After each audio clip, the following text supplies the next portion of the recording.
September 18th, 1938, 2:11 a.m., Lenox Avenue, Harlem. Meyer Lansky squeezed a trembling widow for $120,000, her dead husband's debt. Her problem now. Bumpy Johnson heard it. Didn't move. Just counted 5 days. Then everything Lansky built in Harlem, every block, every corner, every dollar, Bumpy took it. To understand how we go back to that widow's door. The night smelled like rain and burnt tobacco. September 18th, 1938, 2:11 in the morning.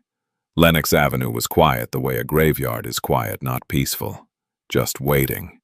The street lamps threw yellow circles on the wet pavement, and somewhere above the jazz clubs and the numbers parlors and the rooftop card games, Harlem was holding its breath. A black Packard sat idling at the corner of 126th Street, engine running, lights off. The kind of car that didn't belong on this block and knew it, which was exactly the point. 3 men stepped out. They wore suits too clean for the neighborhood and shoes too expensive for the hour. They didn't look around. Men like this never look around. They already know who's watching. The widow's name was Clara Dawson, 43 years old. 5 feet 2 inches of grief wrapped in a house dress that still smelled like her husband's cigarettes. She had been awake since midnight, which meant she had been awake since fear found her door the first time, 3 nights before. She knew they were coming. You always know when they're coming. You just don't know what to say when they arrive. The knock came hard. Not polite.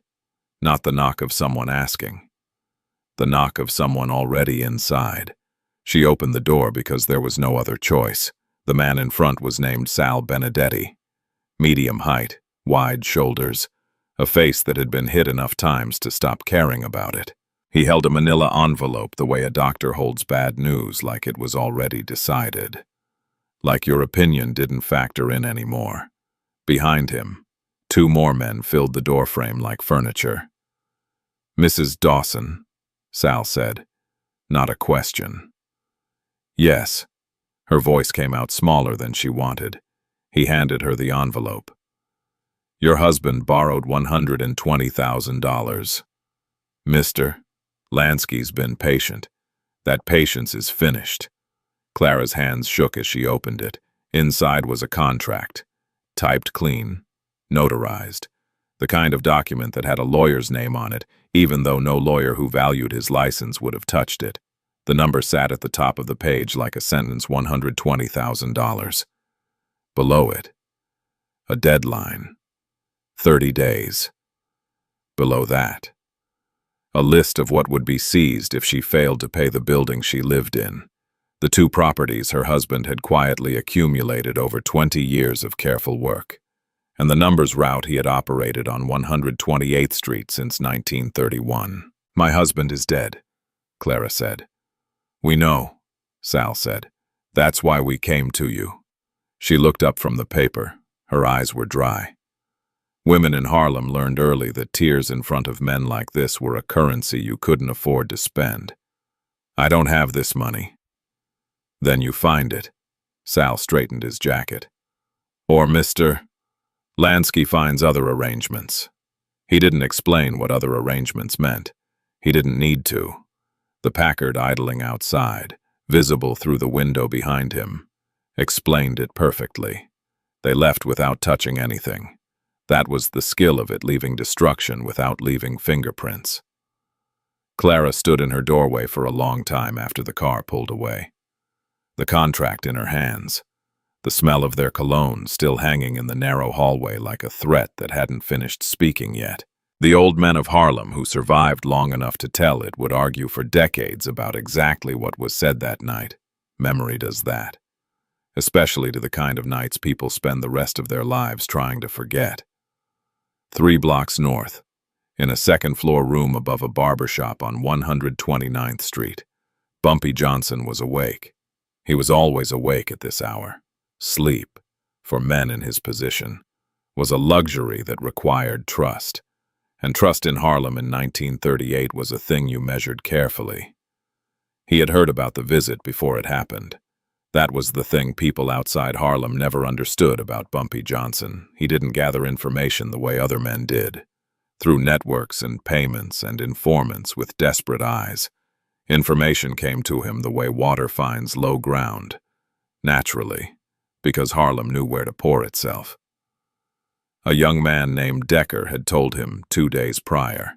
Decker ran numbers on the east side of the avenue and had sharp ears and sharper instincts.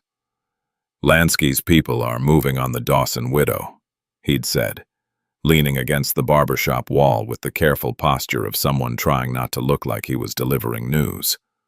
Something about the husband's books. Bumpy had nodded once, said nothing. What Decker didn't know, what almost nobody knew yet, was that this wasn't about one widow's debt. This was about the entire numbers operation in Harlem. $120,000 was not a collection. It was an opening move. Meyer Lansky had been watching Harlem's underground economy for 3 years, studying its roots, its collectors, its rhythms. The numbers game in Harlem generated an estimated $2 million annually by 1938, more than most legitimate businesses on the island of Manhattan. Lansky didn't want a piece of it. He wanted the architecture, the whole machine. Clara Dawson's building sat at the intersection of 2 collection routes. Her late husband, James Dawson, had been a quiet man who kept records the way bankers keep records obsessively. Precisely.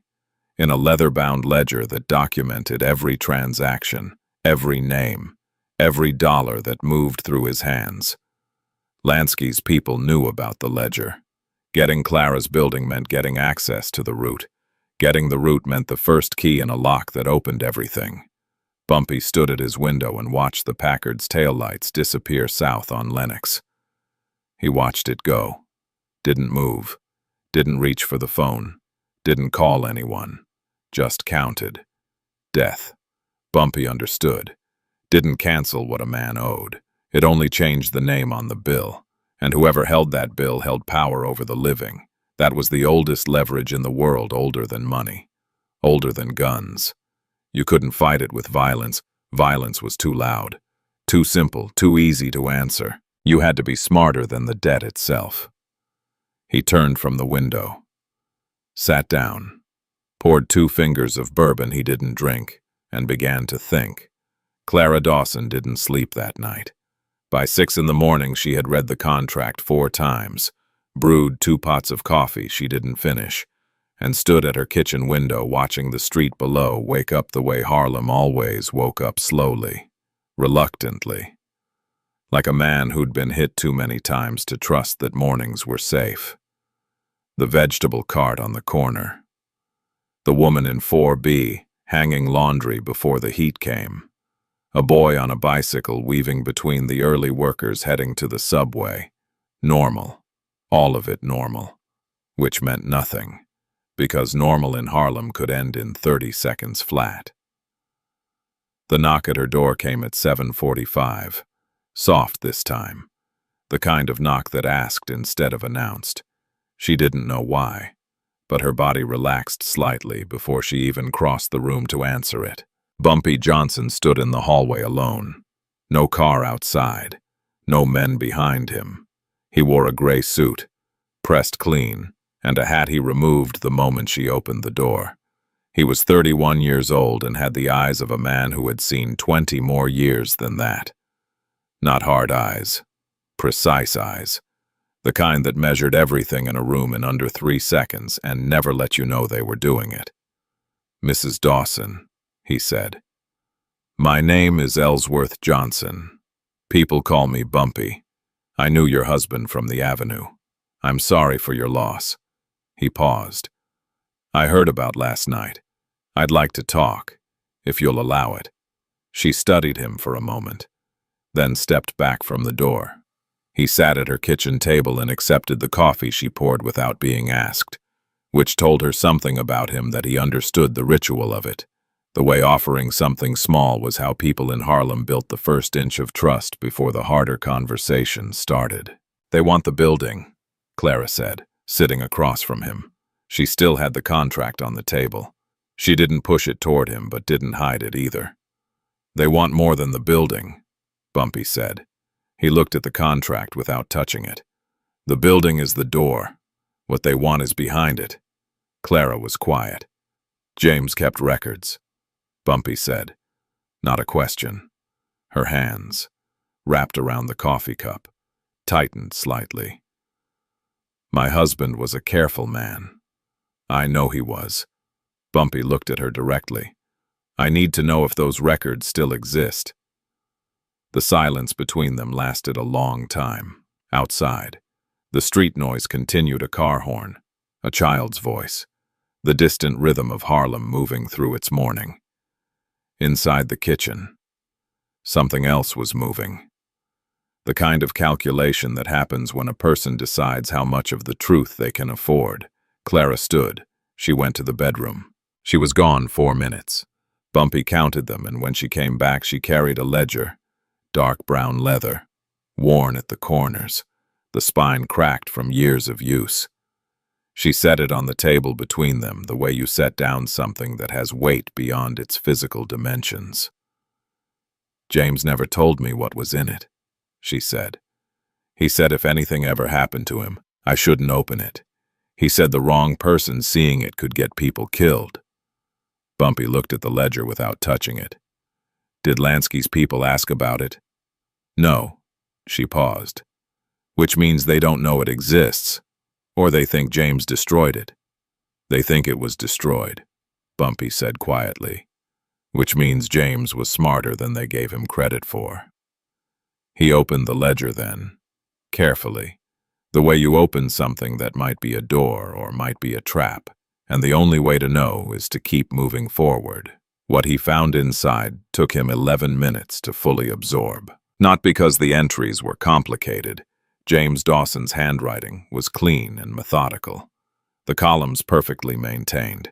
Every date and dollar amount recorded with the precision of a man who understood that the numbers were the only protection he had. But because of the names. Not street names. Not aliases. Real names. The kind that appeared in newspapers and city directories and on the office doors of men who wore badges and made speeches about law and order. Judges, precinct captains, a city councilman, 2 men from the district attorney's office, and running through all of it, threaded through 23 separate entries across 14 months. The financial architecture of Meyer Lansky's Harlem operation, the real one. Not the version that street-level collectors knew about. The ledger documented $2,300,000 in transactions. It named 41 collection points. It listed the names of 11 police officers on Lansky's payroll, including their badge numbers. And on page 37, in James Dawson's careful hand, was a notation that cross-referenced a separate account in a bank in New Jersey, under a name that wasn't Lansky's, but was connected to him through 3 layers of corporate structure that James had somehow mapped entirely on his own. Bumpy closed the ledger, set his hands flat on the table, looked at Clara. Your husband, he said slowly, built a weapon. He built insurance, she said. He told me once, years ago, that in this business you don't survive by being stronger than the man above you. You survive by making sure the man above you needs you alive. Bumpy was quiet for a moment.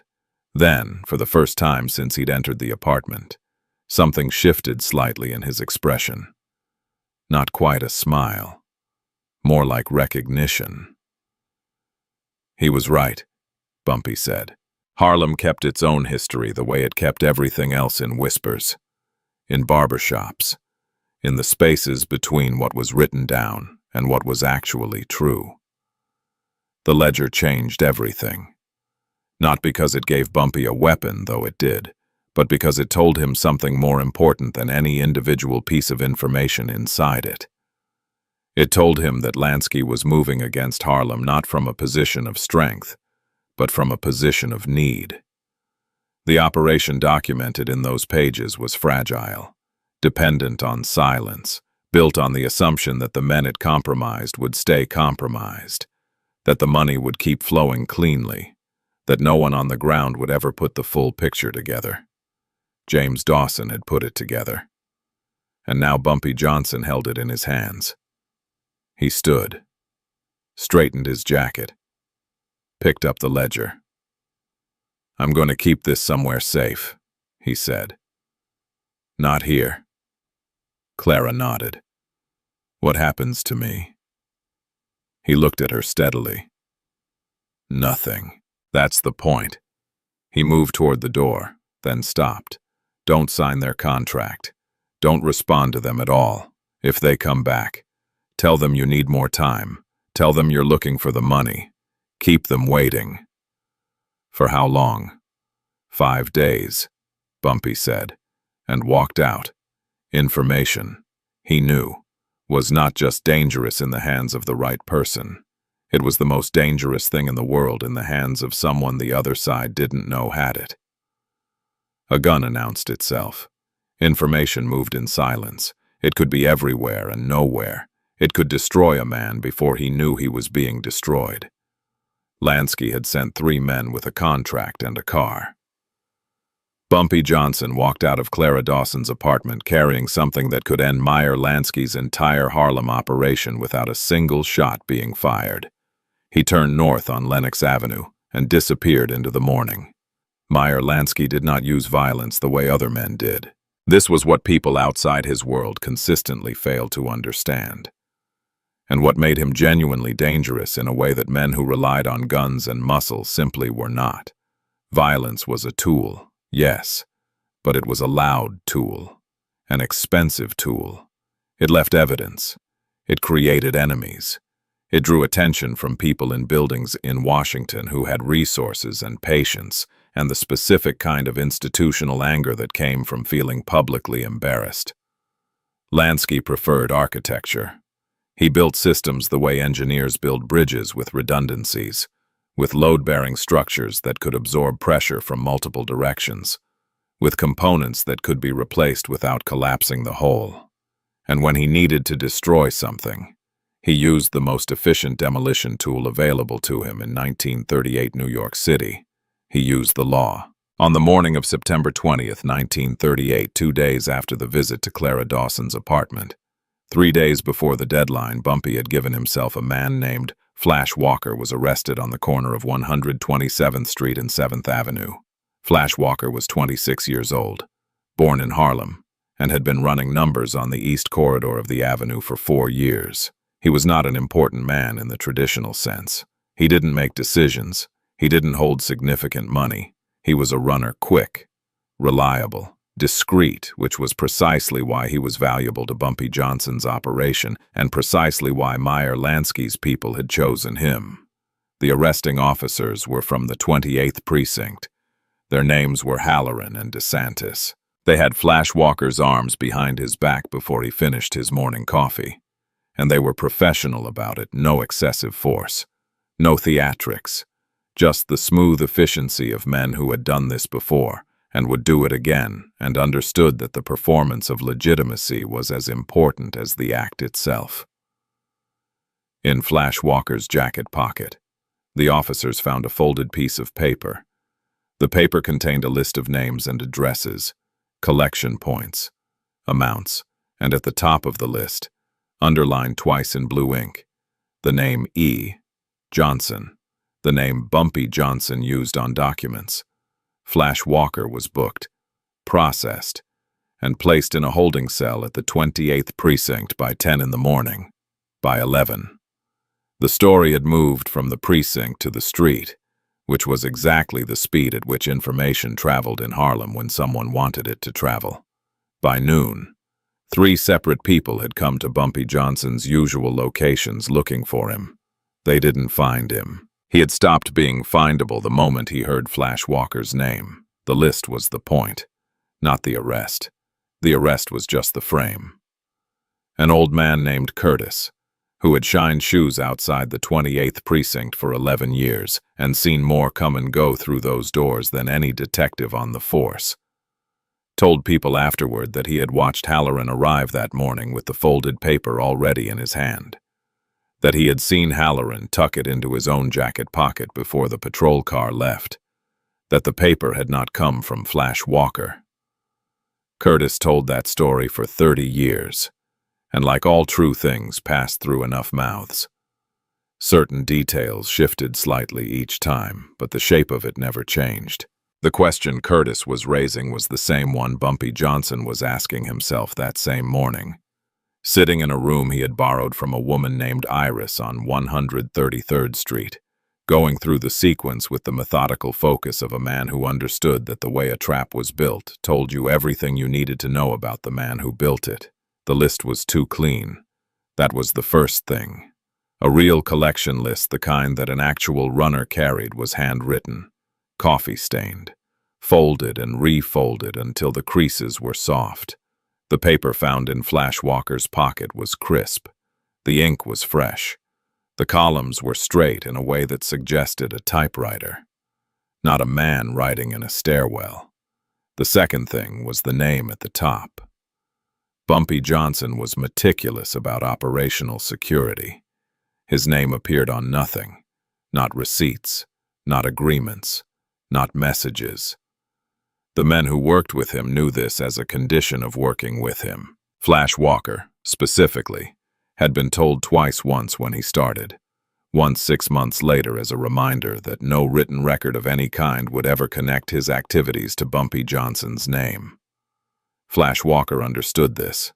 He was not a careful man in most areas of his life, but he was careful about this, which meant the list had been created by someone who knew what name to put on it, and that someone had access to a typewriter in a building that smelled like cleaning fluid and institutional coffee.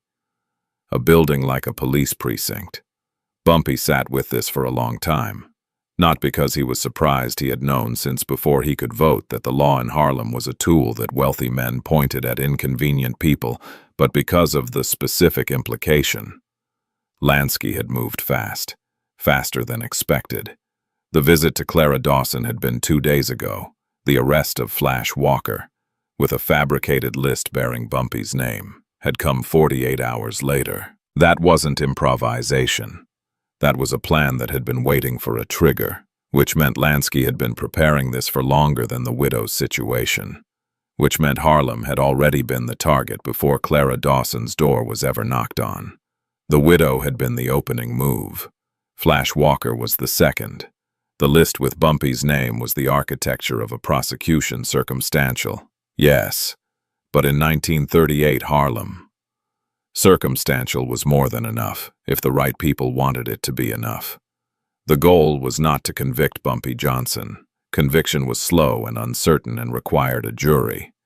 The goal was to make him visible, to attach his name to documents in police files, to give legitimate cover to whatever came next.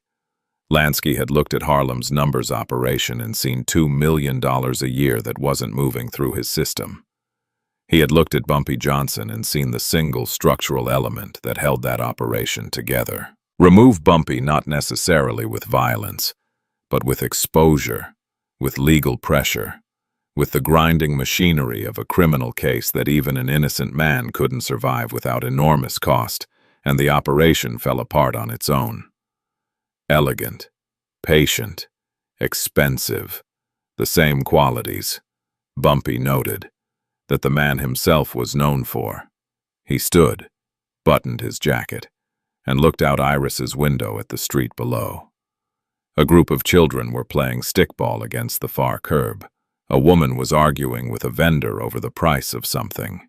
The regular Tuesday morning of a neighborhood that had no idea a war was being fought in its streets by men who didn't live in it. Flash Walker was in a cell 4 blocks away with a fabricated list and Bumpy's name typed at the top. The ledger was in a location only Bumpy knew, and somewhere south of 110th Street, Meyer Lansky was waiting to see how Bumpy Johnson responded to pressure. Bumpy turned from the window. He had 3 days left on the clock he had set himself. 3 days to dismantle a machine that had taken years to build and 48 hours to turn against him. He thought about Flash Walker young, scared, sitting in a holding cell with no idea why his name was on that paper or whose war he had walked into. He thought about Clara Dawson's hands on the coffee cup that morning. The way she had carried the ledger out of the bedroom like it was both a burden and a lifeline. He thought about James Dawson, dead 6 weeks, who had spent years building insurance he never got to use. Evidence, Bumpy understood, was not truth. Evidence was a story told with selected facts. And the most dangerous kind of evidence was the kind that was written before the crime it was supposed to document. You couldn't fight that with innocence. Innocence was just an absence, and absences didn't hold up in rooms where the furniture had already been arranged against you. You had to write a different story, with better facts, and tell it first.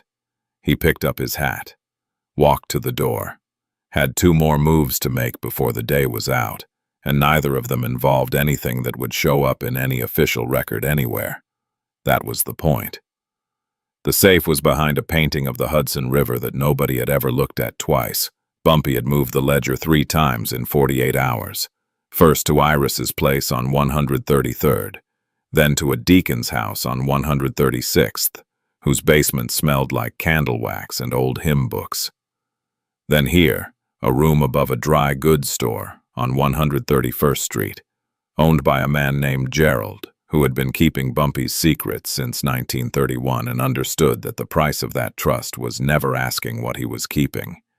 The safe was a Mosler, 32 inches tall, combination lock, bolted to the floor through 2 layers of hardwood. Bumpy had installed it himself, which meant nobody else knew the combination, which meant it was the only place in Harlem he was certain hadn't been touched. He opened it at 11:47 on the night of September 20th. The ledger was exactly where he'd left it. He lifted it out, set it on the work table under the single hanging bulb, and opened it to the section he hadn't finished reading that morning at Clara's kitchen table. The section he had stopped at because something in the peripheral entries on page 41 had caught his eye and he hadn't had time to sit with it properly. He sat with it now. Page 41 contained a series of entries from early 1937. Payments, not collections. Payments going out, to a name that appeared 4 times across 6 months, always in the same careful handwriting, always with the same notation in the margin coordination. The amounts were not large by Lansky's standards. $300, $500, $250. The kind of money that didn't look like much until you understood what it was buying. The name was Roosevelt Gaines. Bumpy set the ledger down, stood up, walked to the window, and stood there for a long time without seeing anything outside it.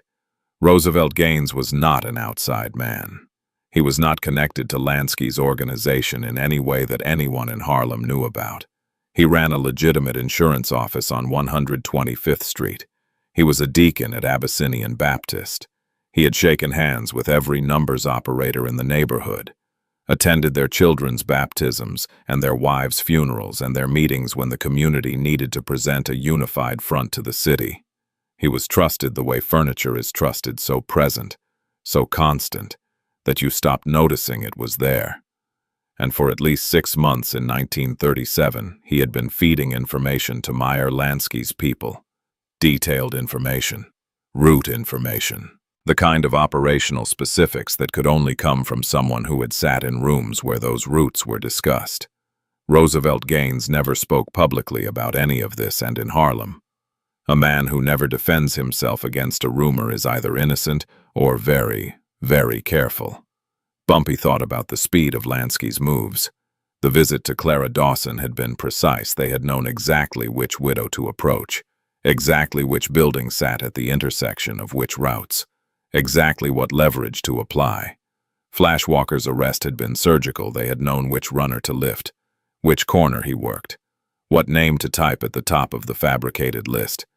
That kind of precision didn't come from surveillance. It came from a seat at the table. He went back to the ledger, read the entries again, slower this time. The last payment to Roosevelt Gaines was dated March 1938, 6 months ago, which meant the relationship had either ended or gone dark, moved off the books, become something that even James Dawson couldn't track anymore, which meant it might still be active.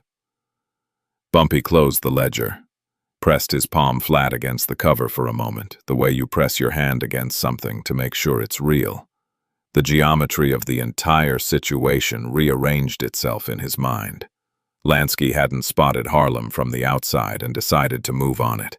Someone inside had opened the door, had mapped the routes, identified the key operators, cataloged the vulnerabilities, and handed the blueprint to a man with the resources to use it, and that someone was still walking Harlem's streets, still shaking hands, still sitting in church on Sunday morning with his face arranged in the practiced expression of a man who had nothing to hide.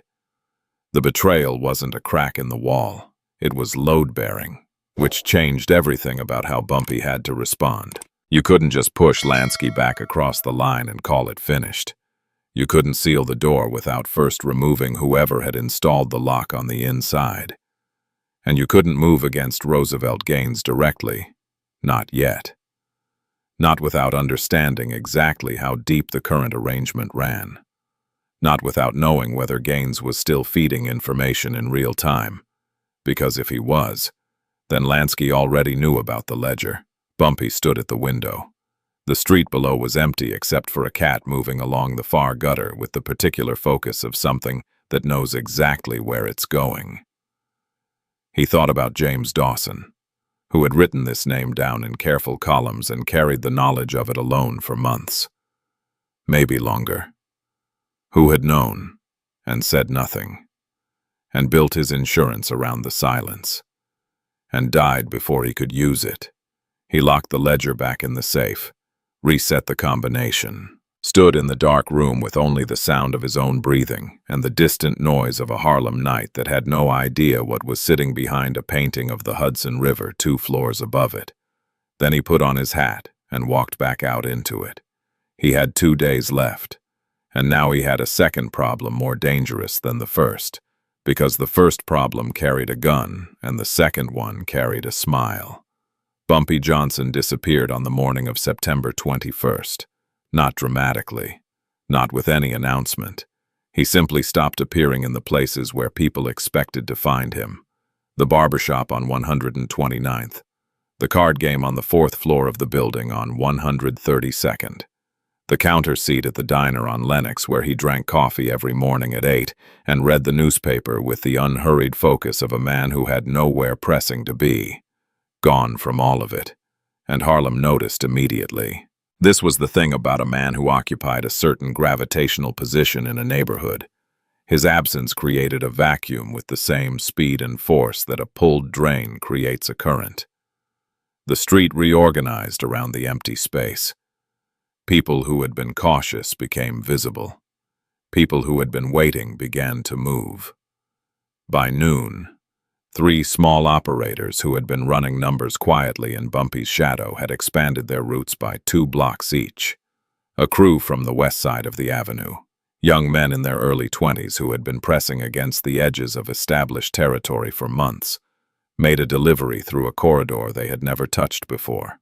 2 of Lansky's collection men, who had maintained the careful distance since the Flash Walker arrest, were seen on 128th Street in the early afternoon not collecting. Just walking, just looking, measuring the new dimensions of a space that had suddenly opened.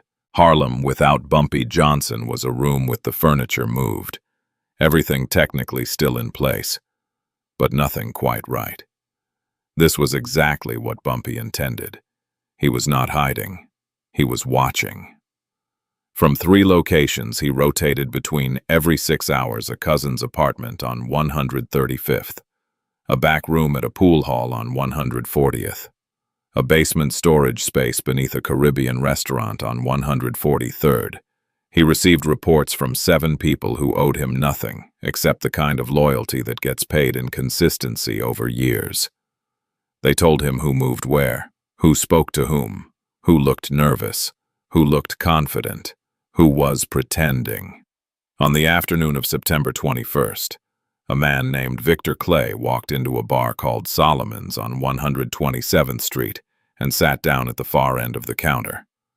Victor Clay worked for Lansky. Not directly, there were 2 layers of insulation between them, but the relationship was understood by anyone who tracked the organizational structure of Lansky's New York operation. Victor was a negotiator. He didn't collect money. He didn't arrange violence. He arrived in rooms before anything irreversible happened and offered alternatives.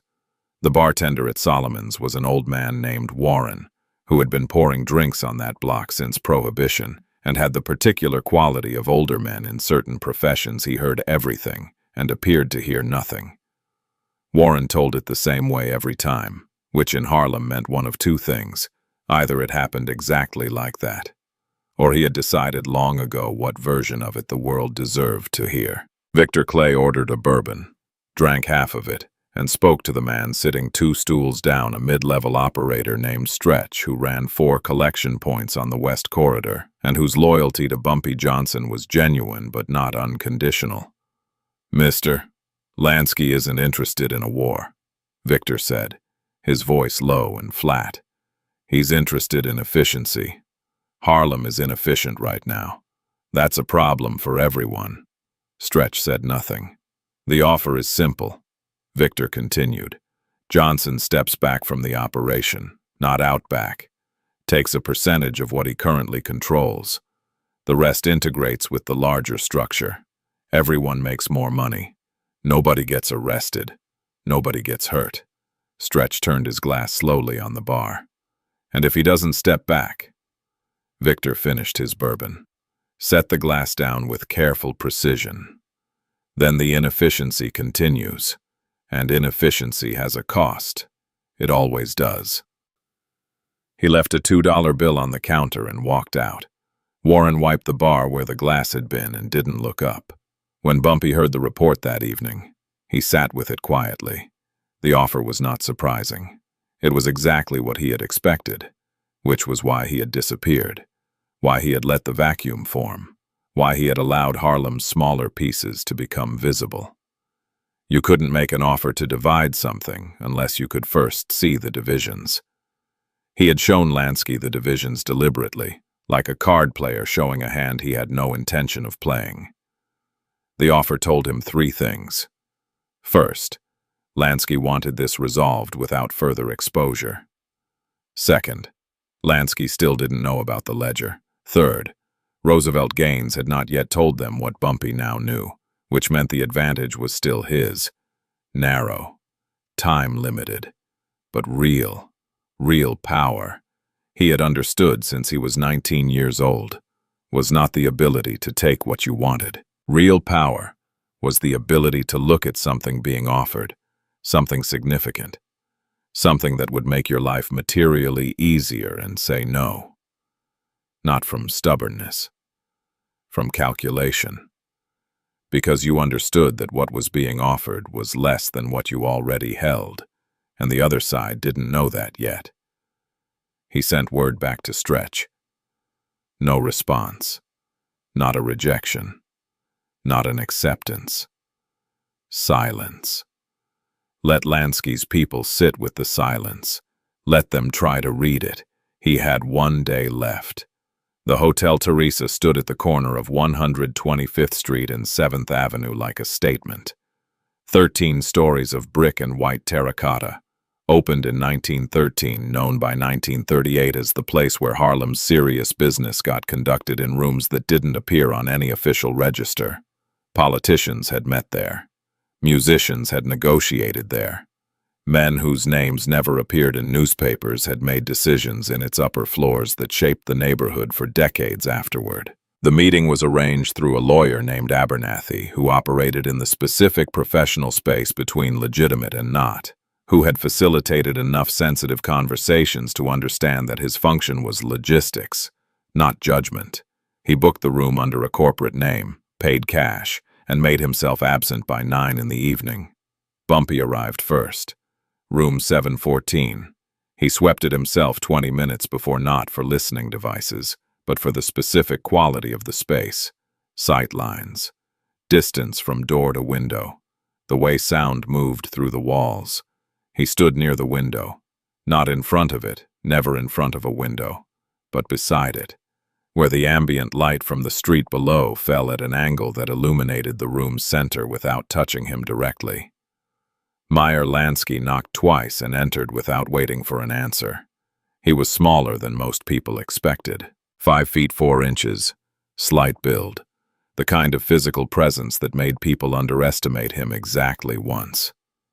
He wore a dark suit, no tie, and carried nothing in his hands. His eyes moved across the room in the first 3 seconds the way Bumpy's did, not nervously, not aggressively, just professionally. The automatic inventory of a man who had spent decades in rooms where the wrong preparation had permanent consequences. He saw Bumpy by the window, nodded once. "Mr. Johnson," he said. "Mr. Lansky," Bumpy said. Lansky took the chair nearest the center of the room, not the one closest to the door that would have signaled anxiety, not the one farthest from Bumpy that would have signaled caution. The center chair was the choice of a man who intended to conduct a conversation, not win a confrontation. Bumpy remained standing. Lansky didn't comment on it. "You didn't respond to the offer," Lansky said. "I'm here," Bumpy said. "That's a response." Lansky studied him for a moment. "Harlem generates approximately $2 million a year in numbers revenue. By my calculation, it's operating at 60% efficiency. The routes overlap in 3 places. The collection schedule creates unnecessary exposure twice a week. The banking structure is—" He paused, chose his word carefully. "Informal." "It works," Bumpy said. "It works for now," Lansky said. "The question isn't whether a system functions. The question is whether it's built to last." He leaned forward slightly. "I'm not here to take Harlem from you, Mr. Johnson. I'm here because Harlem is leaving money on the table." "You sent 3 men to a widow's apartment at 2 in the morning," Bumpy said. His voice was even, precise. "You had a 26-year-old runner arrested with a fabricated list carrying my name. That's not a business conversation. That's a siege." Henry Briggs ran that elevator for 22 years and claimed he never repeated what he heard in that car. But on the night of September 22nd, 1938, he made one exception. To his oldest son, in a kitchen in the Bronx. 30 years later, the widow situation was handled poorly, Lansky said.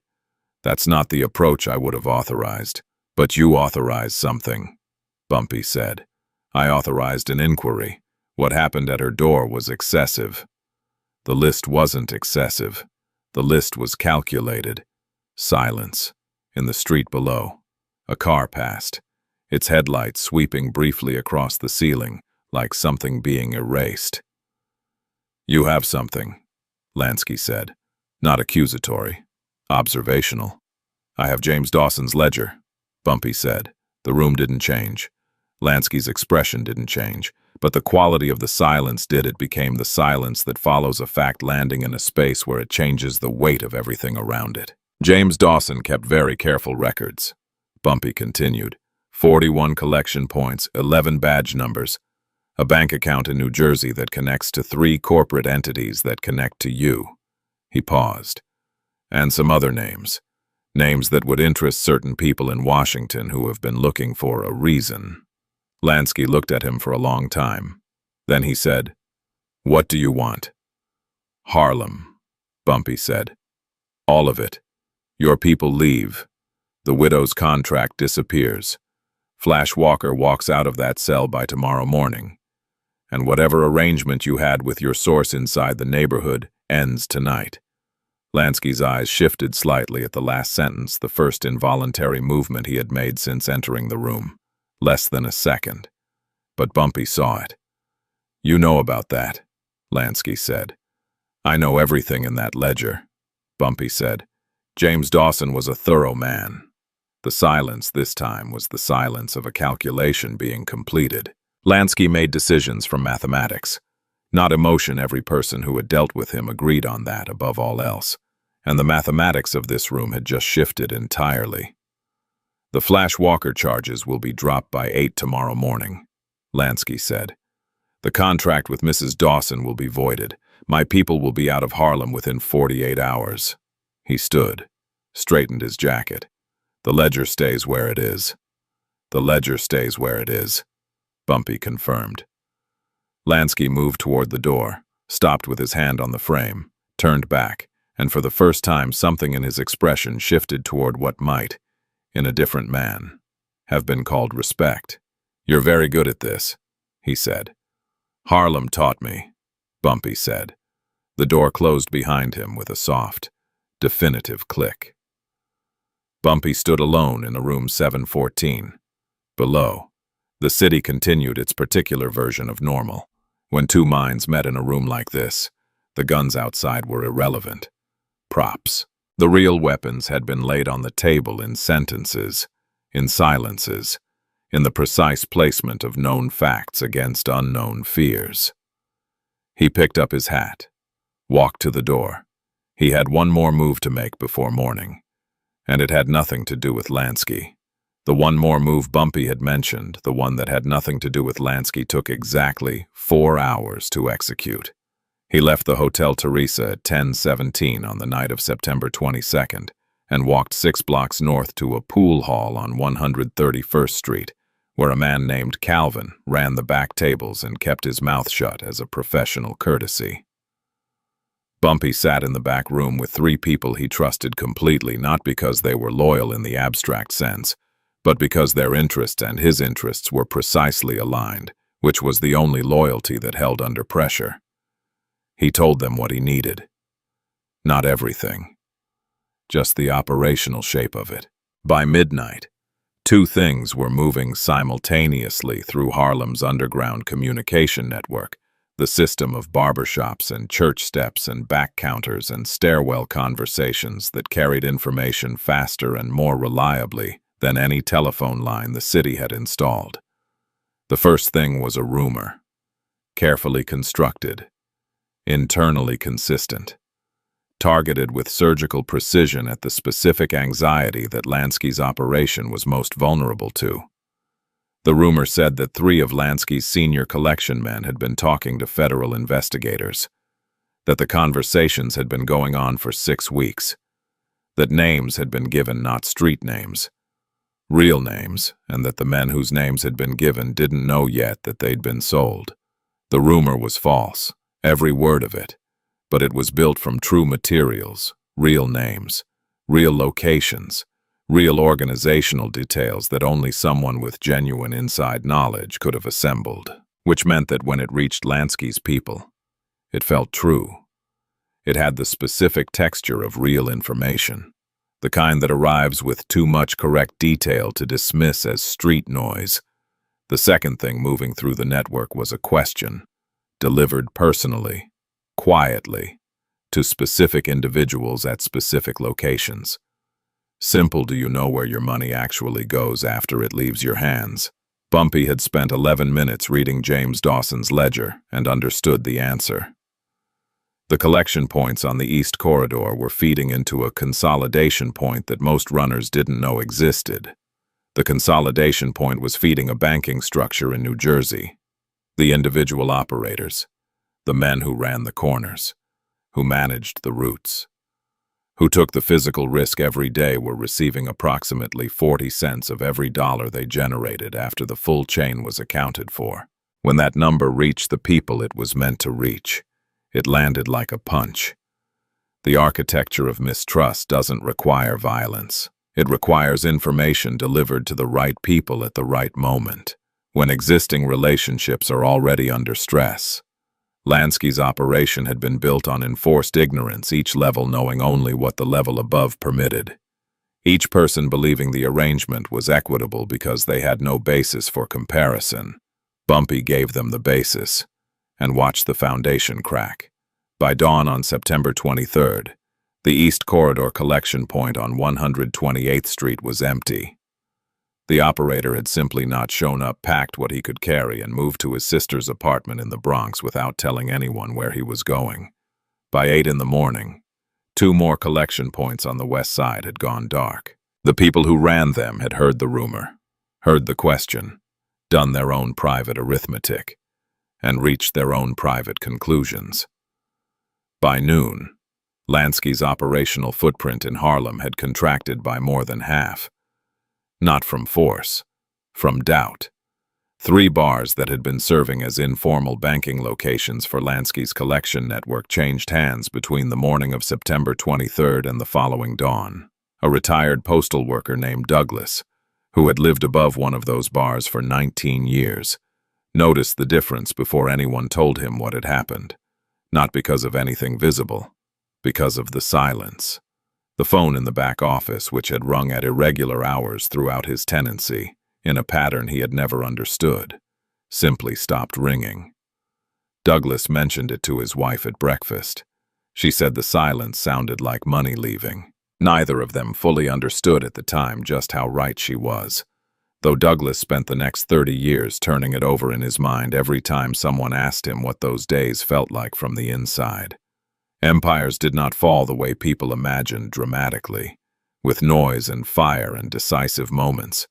They fell the way this one was falling, quietly, through the accumulated weight of small decisions made by small people who had decided that the risk of staying outweighed the risk of leaving. Trust was the only infrastructure that actually mattered, not the collection points, not the banking structure, not the legal leverage or the police connections or the corporate entities in New Jersey. All of that was machinery. And machinery without the human trust that operated it was just metal in a room. Lansky had spent 3 years building a machine to take Harlem. Bumpy had spent 4 hours dismantling the trust that made the machine run. By the afternoon of September 23rd, Lansky's people were calling south of 110th Street, asking for instructions that nobody had clear answers to. Because the situation they were describing didn't match any contingency that had been planned for. The empire wasn't under attack. It was dissolving, piece by piece, corner by corner, in silence, in the early morning light, in the specific Harlem way of things ending that left nothing dramatic enough to point to afterward, just empty corners where something used to be. The police came at 3:40 in the morning on September 23rd. 4 cars, 12 officers. They hit the Numbers Parlor on 129th Street first, a mid-tier operation running out of a back room behind a laundry, handling collections from 9 blocks of the East Corridor. The raid was clean and fast and professional. 6 arrests, a cash box containing $412, a handwritten ledger of daily collections going back 11 weeks. It was by every visible measure a significant bust. The kind that generated a paragraph in the morning papers and a commendation in the precinct files. It was also exactly what Bumpy Johnson had planned for them to find. He had known the raid was coming since the previous afternoon. Not because he had a source inside the 28th precinct, though he did, but because the raid was a logical consequence of the pressure Lansky had been applying. When your legal leverage starts to slip, when your collection network starts contracting, when the rumors move faster than your ability to correct them, you call in the markers you've been saving. You use the police the way you'd use any other tool in the box. The parlor on 129th Street was real. The operation was real. The 6 people arrested were real. And Bumpy carried the weight of that for a long time afterward in the particular way that men who make cold calculations carry the human cost of those calculations. But the parlor on 129th was also the least connected node in the entire network. Its ledger named nobody above it. The cash box contained exactly what a mid-tier operation would contain on a slow Tuesday. The 6 people arrested were runners and counters, none of whom knew enough to damage anything above their level even if they had wanted to. Bumpy had offered Lansky a sacrifice. And Lansky had taken it because when you're losing ground and someone presents you with what looks like a victory, you take it. You need it. The optics of a successful raid provided cover. It allowed the withdrawal that was already happening to look, from certain angles, like a strategic redeployment rather than a retreat. Some people who followed these events closely would later say the ledger pages never traveled further than Harlem, that the senator story was something that grew larger in the retelling, the way neighborhood legends always do. But in the weeks following that September, Two federal inquiries that had been moving slowly against connected interests in New York suddenly accelerated, and three of the badge numbers listed in James Dawson's careful columns were quietly transferred out of the 28th precinct before the end of October. What caused that? Nobody said officially. Nobody needed to. Bumpy was in a car on 135th Street when word reached him that the raid had gone as planned. He was with an older man named Curtis who had been in Harlem since before Bumpy was born and understood the neighborhood the way you understand something you've watched change through 50 years of standing still. Curtis heard the report and nodded slowly. 6 people in a cell, he said. That bother you? Yes, Bumpy said. He didn't elaborate. He didn't need to. Curtis looked out the window. That's the difference between you and Lansky, he said. He'd have said no. The morning came up gray over Harlem, the way September mornings sometimes did, heavy with the weight of a season changing. The summer heat finally releasing its grip on the brick and pavement. The streets looked the same as they always did at this hour. The vegetable cart. The early workers. The woman in 4B hanging laundry. But the collection points that had been there the morning before were not there anymore, and the ones that remained were running on Bumpy Johnson's architecture, not Meyer Lansky's. Flash Walker walked out of the 28th precinct at 7:58 in the morning. Charges dropped, as agreed. He stood on the precinct steps with the expression of a man who doesn't entirely believe he's free yet. Bumpy had sent Decker, who brought Flash Walker coffee and a clean shirt, and said nothing about what had happened, except that it was finished. Victory always cost something. The question was never whether the price was fair. The question was whether you could look at what you'd paid and live with the math. The 6 people in that cell were the price of a system that protected everyone else. Bumpy knew their names. He had already arranged legal representation, family support while the cases moved through the courts. The specific debts their absence would create quietly covered. It wasn't absolution. It was obligation. And Bumpy Johnson understood the difference between those two things better than most men in his position ever did. He sat in the car on 135th Street as the morning came up gray around him. Harlem was waking up. The empire that had spent 3 years building its approach to this neighborhood had spent one night dissolving into the silence between corners. The cost had been paid. The bill was still open. Meyer Lansky left New York on the morning of September 23rd. Not dramatically. Not with any announcement. He checked out of the Waldorf Astoria at 7:15, settled the bill in cash, and was in a car heading to Penn Station before the morning edition of the Times had finished its first press run. He had meetings in Miami the following week that had been scheduled for 2 months. A doorman at the Waldorf named Reginald, who had worked that entrance since 1932, said afterward that Lansky left like a man who had finished his business, not like a man who had been driven out. He tipped well. He thanked the porter by name. He paused at the door for a moment and looked back at the lobby the way you look back at a room you found not quite what you were looking for. Then he smiled. Small. Private. The kind of smile that doesn't require an audience. Reginald saw it, filed it away in the part of his memory reserved for things witnessed but not owned, and carried it quietly for the rest of his working life. Bumpy heard that Lansky had left by 9 in the morning. He was sitting in Clara Dawson's kitchen when the word came, delivered by Decker, who appeared at the door with the careful posture of someone carrying information they weren't sure how to read. "He's gone," Decker said. Bumpy nodded once, poured a second cup of coffee and set it across the table for Clara, who had been awake since before he arrived and had not asked him a single question since she let him in, which was one of the things he had always respected about her. The understanding that silence was sometimes more useful than conversation. They sat with the information settling between them like weather. "Is it finished?" Clara asked. Bumpy looked at the window. The street below moved through its ordinary morning rhythms. "The immediate thing is finished," he said. "The rest of it is never finished."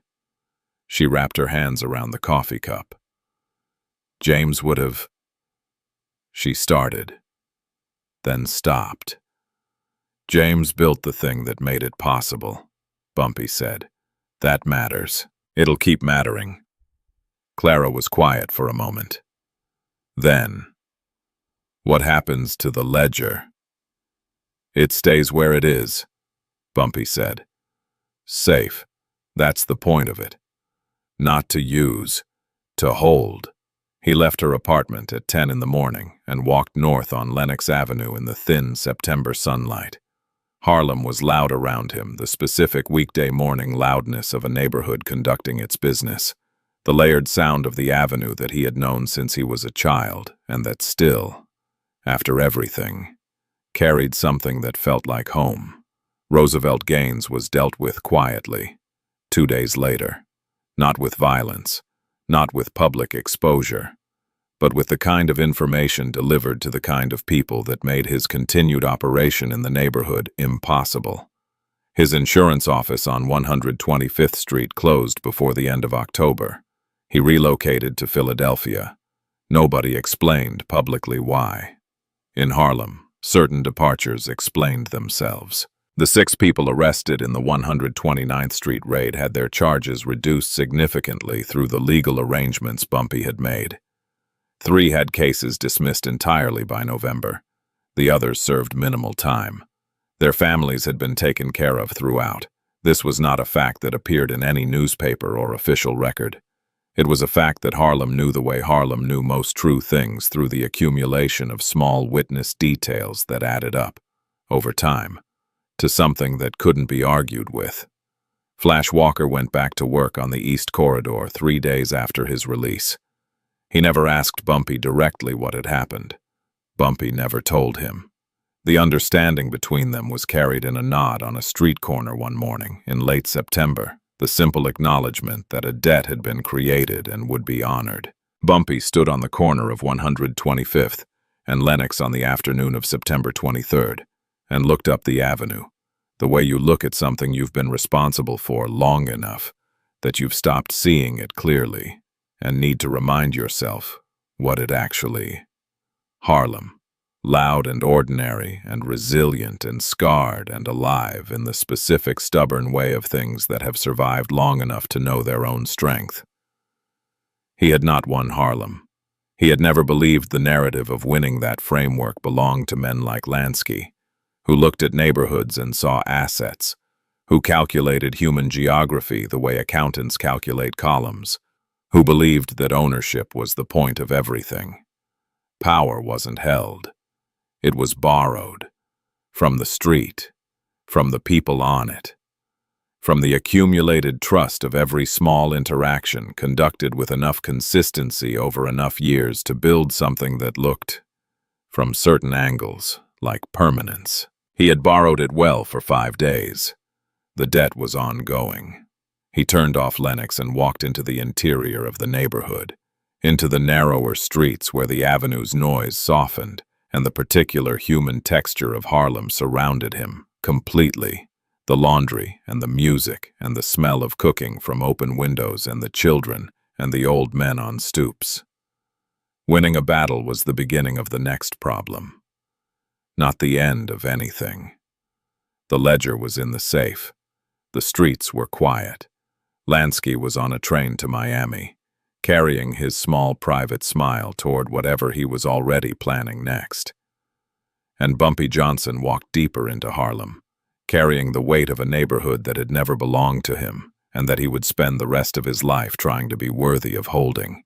Harlem went back to jazz and streetlights. Lansky built his next empire somewhere else. Bumpy kept the neighborhood but never called it winning. He told Clara Dawson that Harlem hadn't given him power. It had handed him a responsibility he hadn't asked for. Some men sign the contract. Some men make the call. The ones who make the call never sleep easy. But they sleep. Stories like this one don't die. They go quiet for a while, then come back louder because the truth always finds its way back to the light. If this story hit different, subscribe. There are 12 more nights like this one already waiting. Which man in this story would you have trusted with your life, Bumpy or Lansky? Tell us below.